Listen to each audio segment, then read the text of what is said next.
Sixth letter. I have received from Mrs. Blank the things which you gave her for me. I wonder that you have not given me your thoughts of the little book I sent to you, and which you must have received. Pray set heartily about the practice of it in your old age. It is better late than never.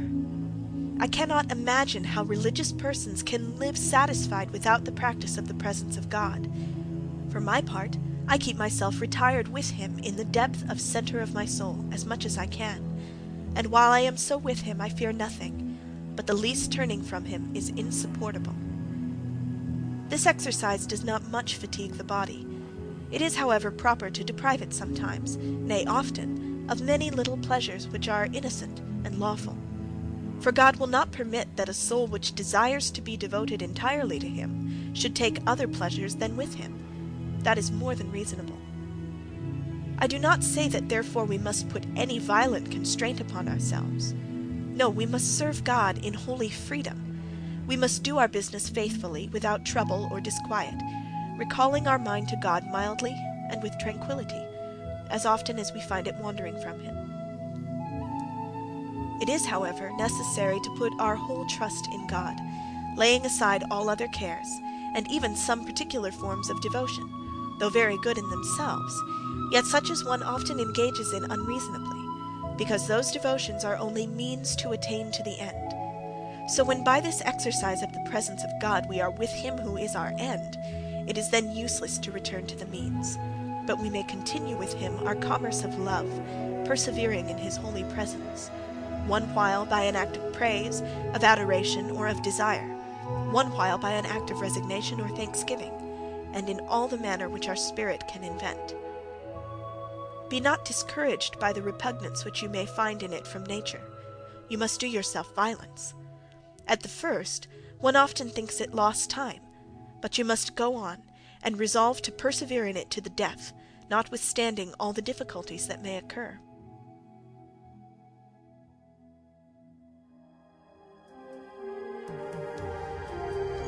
I recommend myself to the prayers of your holy society, and yours in particular.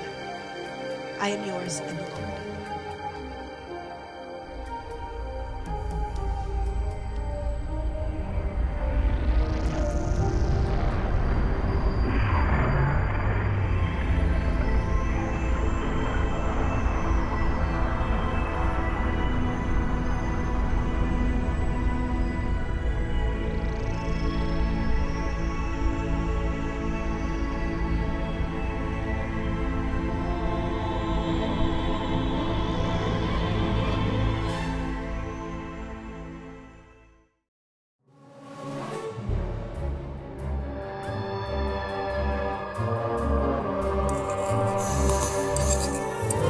My dear Wormwood, everything is clearly going well. I'm especially glad to hear that the two new friends have now made him acquainted with their whole crowd.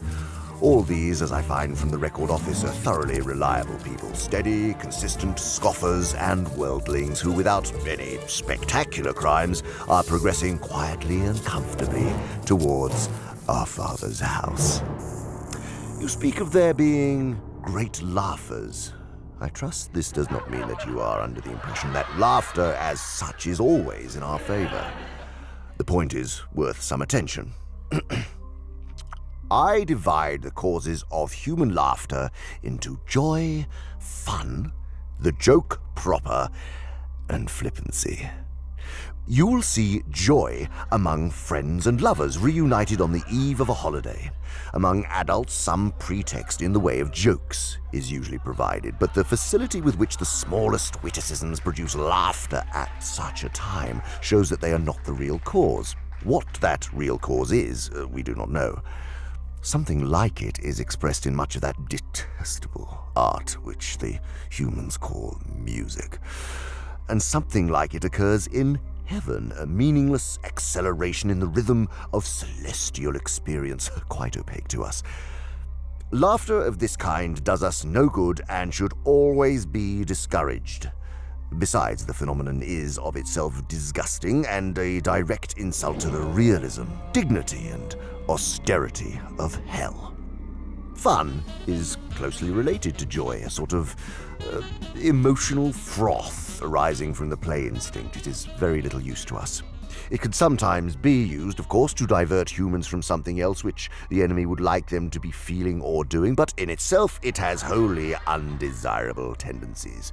It promotes charity, courage, contentment, and many other evils. The joke proper, which turns on the sudden perception of incongruity, is a much more promising field. I'm not thinking primarily of indecent or bawdy humor, which, though much relied upon by second-rate tempters, is often disappointing in its results. I shall never forget the hours which I wasted, hours to me of unbearable tedium with one of my early patients in bars and smoking rooms before I learned that there are some humans to whom an indecent story ceases to produce lasciviousness precisely at the moment it becomes funny, while there are others in whom laughter and lust are excited at the same moment by the same thing. The first sort joke about sex because it gives rise to many incongruities. The second cultivate incongruities because they afford a pretext for talking about sex. Find out which type your patient is and see that he does not find out. Flippancy, I believe, is the best of all. In the first place, it is very economical. Only a clever human can make a real joke about virtue, or indeed about anything else, but a flippant human is able to talk as if virtue were funny without actually making a joke. You see, among flippant people, the joke is always assumed to have been made. No one actually makes it.